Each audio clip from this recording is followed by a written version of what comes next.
আমাদের প্রত্যেকটা মানুষের গণহারে যে ত্রুটিগুলো আছে, সেই ত্রুটিগুলোর মধ্যে থেকে একটা ত্রুটি হলো আমরা অনেকেই ইবাদত বন্দেগীতে মুসলমান হলেও আচার আচরণে আমরা অত্যন্ত সেলফিস্ট বা সবাই জানেন আল্লাহ সুবহানাহু ওয়া তাআলা কোরআনে হাকিমে বলেছেন মানুষের কৃত কর্মের কিছুটা ফল, কিছুটা ফসল মানুষকে আল্লাহ তাআলা ভোগ করান দুনিয়াতে, আর আসল কৃতকর্মের ফল ভোগ তো আখিরাতে থাকছেই। তাহলে দুনিয়াতে আবার আল্লাহ তাআলা কেন ভোগ করান? আল্লাহ তাআলা তাও বলেছেন লিযীকাহুম বা'দাল্লাযী আমিলু লাআল্লাহুম ইয়ারজিউন।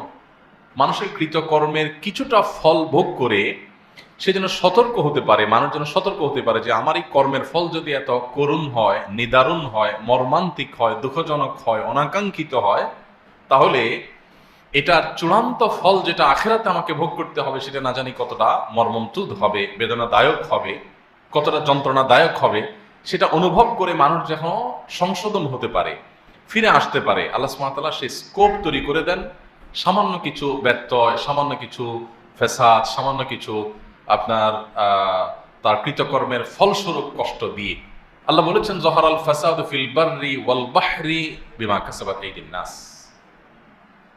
বিমা কাসাবাত আইদিন নাস, এই যে আল্লাহ তাআলা বলেছেন স্থলে জলে যত প্রকার ব্যত্যয় তোমরা দেখতে পাও, যত প্রকার সমস্যা সংকট তোমরা দেখতে পাও, যত রকমের অস্থিরতা, অরাজকতা এবং অসুবিধা তোমরা অনুভব করো, এর সবগুলোই মানুষের হাতের কামাই, মানুষের নিজের হাতের অর্জিত ফসল। আমার ব্যক্তি জীবনে কোনো ত্রুটি, কোনো বিচ্যুতি, কোনো ব্যত্যয়, কোনো অনিয়ম, কোনো সমস্যা বা সংকট তৈরি হলে, একইভাবে আমার পারিবারিক জীবনে হলে, সামাজিক জীবনে হলে, জাতীয় জীবনে হলে, একজন মুসলিম, একজন বিবেকবান মানুষ সব কিছুর আগে ফোকাস করবেন এই সমস্যার পেছনে আমার দায়ের জায়গাগুলো কোন কোনটা, আমার কোন কোন জায়গায় ভুল ছিল যার ফলশ্রুতিতে আমাকে এই পরিণতি ভোগ করতে হচ্ছে। যদিও আমরা অনেকে নিজের ভুলগুলো খুঁজে আমরা বের করতে পারি না, শয়তান আমাদেরকে বরং উল্টা প্ররোচিত করে যে আমি তো কারোর কোনো ক্ষতি করি নাই, তাহলে আমার কেন বিপদ আসলো। আমরা নিজেদেরকে ফেরেশতা জাহির করার একটা প্রবণতা আমাদের মধ্যে থাকে। আল্লাহ সুবহানাহু ওয়া তাআলা আমাদেরকে আয়াতে বলছেন যে প্রতিটা বিপদ আপদ, প্রতিটি ব্যত্যয়, প্রতিটি সমস্যা সংকটে আমাদের নিজের দিকে আমাদের ফোকাস করতে হবে, নজর দিতে হবে যে আমার নিশ্চয়ই কোনো কোনো জায়গায় ত্রুটি ছিল যার ফলশ্রুতিতে এই সমস্যাটা তৈরি হয়েছে। সো আমি নিজেকে কিভাবে সংশোধন করতে পারি, কারেকশন করতে পারি। আজকে গরমের যে তীব্রতা আমরা অনুভব করছি, আমরা কেউই হয়তো দ্বিমত পোষণ করব না, এটি আমাদেরই হাতের কামাই। আমরা নদী, নালা, খাল, বিল সব দখল করে আমরা গৃহ নির্মাণ করছি, স্থাপনা করছি, কলকারখানা করছি, সবুজ ধ্বংস করছি, গাছপালা কেটে শেষ করছি। আমি আজকেই আসতে আসতে মসজিদে আমাদের এজাজকে বলছিলাম যে গাড়িটা ছায়ায় কোথা রাখিও, কারণ অনেক গরম হয়ে গেলে যেতে আবার কষ্ট হবে।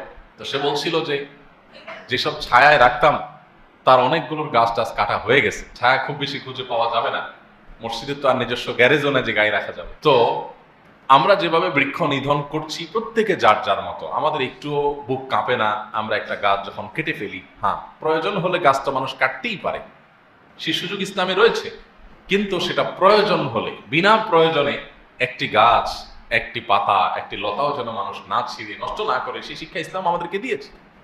দুঃখজনক যে আমরা এখন ইবাদত সর্বস্ব মুসলিম যতটা, আমাদের দৈনন্দিন জীবনে যে সমস্ত দায়িত্বশীলতার জায়গা আছে, যে সমস্ত মানবিকতা প্রকাশ করবার জায়গা আছে, সেই জায়গাগুলোতে আমরা নিজেদেরকে মুসলমানিত্বের পরিচয় ম্যাক্সিমাম মুসলমানরা এখনো দিতে পারিনি, যার করুণ পরিণতি আজকে আমরা বাংলাদেশে প্রত্যক্ষ করছি। আমাদের পরবর্তী বংশধরদের জন্য কি অপেক্ষা করছে সেটা একমাত্র আল্লাহ ভালো জানেন। আপনারা জানেন দেশের বিভিন্ন অঞ্চলে পানির জন্য যে হাহাকার শুরু হয়েছে, এটি দিন যত যাচ্ছে তত ভয়ঙ্কর থেকে ভয়ঙ্কর পর্যায়ে চলে যাচ্ছে। আমি নিজে উত্তরবঙ্গের বেশ কয়েকটি জায়গায় সফর করার সৌভাগ্য আমার হয়েছে, দেখার সুযোগ হয়েছে। সেখানকার কিছু করুণ দৃশ্য আমাকে দেখতে হয়েছে। তোমাদেরকে একটা হলো ঠাকুরগাঁয়ে আমি নিজের চোখে দেখেছি বহু টিউবওয়েল পড়ে আছে, হাহাকার করছে, কোনো টিউবওয়েলে পানি নাই, পানি উঠতে গেলে পানির লেয়ার নিচে চলে গেছে, পানি নাই, চাপছে মানুষ, চাপকল চাপ করে পানি আসছে না। একটি দুটি নয়, আমি অগণিত এরকম চাপকল দেখেছি যে মাইলকে মাইল এরিয়া পর্যন্ত, শহর তো বটে, গ্রামের ভেতরে আমি দেখেছি পানি নাই, চাপকলে পানি উঠছে না, এবং মানুষ দূর দূরান্ত থেকে মাইলকে মাইল পথ হেঁটে গিয়ে কোন রকম তাদের প্রয়োজন পূরণ করার জন্য পানি সংগ্রহ করছে। পুকুরগুলোর পানি তলায় চলে গেছে, কোনোটি শুকিয়ে গেছে, খালবিলগুলো শুকিয়ে চৌচির হয়ে গেছে, আপনারা দেখতে পাচ্ছেন। এবং সাতক্ষীরাতে আপনারা অনেকে ইতিমধ্যে দেখেছেন, বিভিন্ন জাতীয় দৈনিক এবং গণমাধ্যম নিউজ করেছে যে একটি গ্রামে বহু সংখ্যক মানুষ ক্যান্সারে আক্রান্ত হয়ে মারা গেছেন শুধুমাত্র পানির সংকটের কারণে। তারা বৃষ্টির পানি ধারণ করবার জন্য যে পদ্ধতি অবলম্বন করেছে, গবেষণায় প্রমাণ হয়েছে, সেখান থেকেই ক্যান্সারের উৎপত্তি, এবং সেটির কারণে গোটা গ্রাম মরে সাফার উপক্রম। আমাদের দেখার কেউ নেই, আমাদের নিজেদেরও অবস্থা এমন হয়েছে, আমি প্রায় সময় বলি যে আমাদের যে জাতীয় পর্যায়ে আমাদের প্রত্যেকটা মানুষের গণহারে যে ত্রুটিগুলো আছে, সেই ত্রুটিগুলোর মধ্যে থেকে একটা ত্রুটি হলো আমরা অনেকেই ইবাদত বন্দেগীতে মুসলমান হলেও আচার আচরণে আমরা অত্যন্ত সেলফিস্ট বা স্বার্থপর। একজন স্বার্থান্ধ মানুষ কোনো দিন কোশ্চিন কালেও ভালো মুসলমান হতে পারে না। তার নামাজ দিয়ে, তার রোজা দিয়ে, তার হজ দিয়ে, তার ওমরা দিয়ে, তার মসজিদ নির্মাণ দিয়ে, তার মাদ্রাসা নির্মাণ দিয়ে, কোরআন তেলাওয়াত দিয়ে, জিকির আজকার দিয়ে, তার ওয়াজ মাহফিল করে, ওয়াজ মাহফিল করিয়ে, তার টুপি লাগিয়ে, তার দাড়ি লাগিয়ে, এই সব কিছু করার পরও আপনি ভালো মুসলিম হতে পারবেন না যাবত না আপনি স্বার্থান্ধতার বেড়াজাল থেকে, এর গণ্ডি থেকে আপনি বেরিয়ে বা আসতে না পারেন। স্বার্থান্ধের এই জায়গায় যদি আপনি দাঁড়িয়ে থাকেন, তো আপনি কখনো মুত্তাকি, আপনি কখনো ভালো মুসলমান হতে পারবেন না। আপনি নিজেকে নিয়ে ভাবতে হবে, আশপাশে মানুষ নিয়ে ভাবতে হবে। এখন আমাদের অবস্থা হলো, চাচা আপনার জান বাঁচা, আমি ভালো আছি কিনা, বড় জোর আমার মানবিকতার গণ্ডি, আমার উদারতার গণ্ডি, আমার ভালোবাসার গণ্ডি, এটা হলো আমি, আমার স্ত্রী, আমার ছেলে মেয়ে। খুব বেশি উদার মানুষ হলে একটু ভাই বোনকে নিয়ে চিন্তা করে, জাস্ট এটুকু, শেষ। কেউ কেউ শ্বশুর বাড়িকে হয়তো এই গণ্ডিতে রাখেন, ফিনিশ। আর বাকি কে বাঁচলো, কে মরলো, কে ধ্বংস হলো, দেখার কেউ নেই। অথচ দিন শেষে আমি এই স্বার্থান্ধের এই যে বেড়াজাল, এই জায়গায় থাকার কারণে, আশপাশকে নিয়ে না ভাবার কারণে, সমাজ এবং দেশকে নিয়ে না ভাবার কারণে, সবাইকে নিয়ে না ভাবার কারণে এর করুণ পরিণতি আমাকে এবং আমার পরিবারের সদস্যদেরকেও বরণ করতে হবে, টুডে অর টুমরো। এই জিনিসটা আমরা বেশি ভাবছি না। আমার চিপসটা খাওয়া হয়ে গেছে, ঠোঙাটা ফেলে দিলাম, কোথায় গিয়ে পড়লো, কার ক্ষতি হলো, কোন জায়গায় সমস্যা হলো, কে স্লিপ খেয়ে পড়লো, আমার দেখার দরকার নেই। আমার তো খাওয়া শেষ, আমি ফেলে দিছি আমার দায় শেষ গাড়িতে। প্রত্যেকটা বিষয়ে আমরা এতটা দায়িত্ব জ্ঞানহীন, এতটা স্বার্থপর যে আমাদের নিজের স্বার্থের বাইরে আমরা দেশ, দশ, সমাজ, আশপাশটাকে নিয়ে ভাবার ন্যূনতম ফুরসতটুকু যেন আমাদের মধ্যে নাই। আপনারা বারবার শুনেছেন এই হাদিস, আমরা বারবার পড়ার চেষ্টা করেছি। নবী করিম সাল্লাল্লাহু আলাইহি সাল্লাম বলেছেন, আহাব্বুন নাস ইলাল্লাহি আনফাউহুম লিন-নাস। মানুষের মধ্যে সবচাইতে আল্লাহর কাছে প্রিয় মানুষ সে, যে মানুষ যত বেশি মানুষের ব্যাপারে পরোপকারী হয়, নিজের ধান্দা শুধু করে না, যে আমার দ্বারা কার উপকার হতে পারে, কাকে আমি একটু উপকার করতে পারি, পৌঁছতে পারি, কোনো বিপদে সহায়তা করতে পারি, আমার কারণে কারো কোনো অসুবিধা হচ্ছে কিনা, এই জিনিসটা যখন সবাই অ্যালার্ট হয়। আমি বিভিন্ন সময় আপনাদেরকে বলার চেষ্টা করি, আমি খুব গভীরভাবে লক্ষ্য করি যে কোনো জায়গায় যাই, যে আমাদের মেন্টালিটি, আমাদের আচরণ কেমন। অশিক্ষিত, সাধারণ, গরিব, দুস্থ, অসহায় মানুষরাই শুধুমাত্র নিজের চিন্তা করে তা না, বরং তথাকথিত সমাজের এলিট শ্রেণীর মানুষগুলো আরো বেশি স্বার্থপর হয়ে থাকে। তাদের মধ্যে স্বার্থপরতার পরিমাণ আমি আরো বেশি লক্ষ্য করেছি। আমি দেখেছি যে আপনার 4 তারকা 3 তারকা মানের হসপিটালেও আমাদের স্বদেশী ভাইদের অনেকে দেখেছি স্বভাব, যে আমি বেঁচে থাকি আশপাশ সব ধ্বংস হয়ে যায়, আচার আচরণ, কাজ কাম, ময়লাটা ফেলে দিলাম, কি হলো না হলো।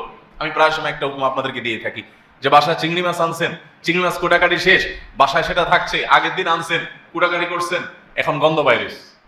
সামুদ্রিক মাছ এরকম গন্ধ বাইর হয়, একটু দুর্গন্ধ বেশি ছড়ায়। তো আপনার বাসা, আপনার কিচেনে ময়লার যে বিনটা আছে সেখানে আপনার দুর্গন্ধটা ছড়াচ্ছে। তো আপনি কি করলেন, পলিথিনটার মুখটা বেঁধে আপনার দরজার সামনে রেখে দিলেন।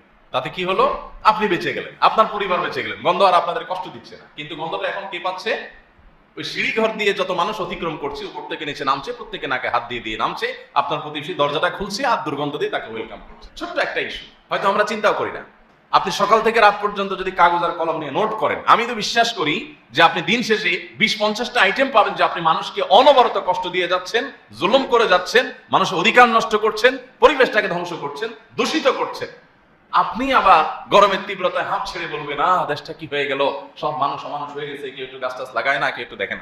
ভাই আমার, এই একটি কারণে আমি আমাদের সব সর্বস্তরের ভাই বোনদেরকে বলতে চাই, আমি নিজেকেও সবসময় বলি যে আসুন আমরা মানুষ হই, ভালো মানুষ হই, পরোপকারী হই, এবং আমাদের আশপাশটা নিয়ে আমরা একটু ভাবি। যদি না ভাবি, এটা আমার দিনদারিতার কমতি।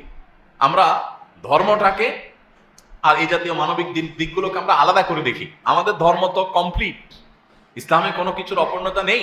আপনাকে জাতিসংঘের কাছে গিয়ে কোনো কিছু ধার করতে হবে না, আপনাকে তথাকথিত মানবাধিকার সংস্থাগুলোর কাছে গিয়ে কোনো থিওরি, কোনো আইডিওলজি, কোনো স্লোগান, কোনো তাদের পদ্ধতি, কোনো তথ্য কোনো কিছু তাদের কাছে ধার করতে হবে না। আপনি ভালো মানুষ হওয়ার জন্য, একটি বাসযোগ্য পৃথিবী, বাসযোগ্য দেশ, বাসযোগ্য সমাজ গড়ে তোলার জন্য আপনাকে কারোর কাছে যেতে হবে না। আপনি ইসলামে ফিরে আসেন, ইসলামে সব কিছু আছে।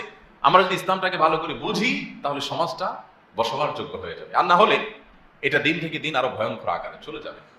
পানির জন্য যে হাহাকার শুরু হয়েছে, এটা কোন পর্যায়ে গিয়ে থামবে একমাত্র আল্লাহ তাআলা ভালো জানেন। বিভিন্ন হাদিস থেকে আমরা অবশ্য জানি কিয়ামতের আগে পানির জন্য হাহাকারের পরিমাণ বাড়বে এবং এত ভয়াবহ আকার ধারণ করবে যে পানির জন্য যুদ্ধ হবে। কারণ পানি দখল পুনর্দখলের ব্যাপার স্যাপার থাকবে। তো এরকম একটা পরিস্থিতিতে এই গরমের দাবদাহ, এটা থেকে উত্তরণের জন্য, এটা থেকে বেরিয়ে আসার জন্য আমাদের সুদূর প্রসারী পরিকল্পনার কোনো বিকল্প পথ খোলা নেই। আমাদের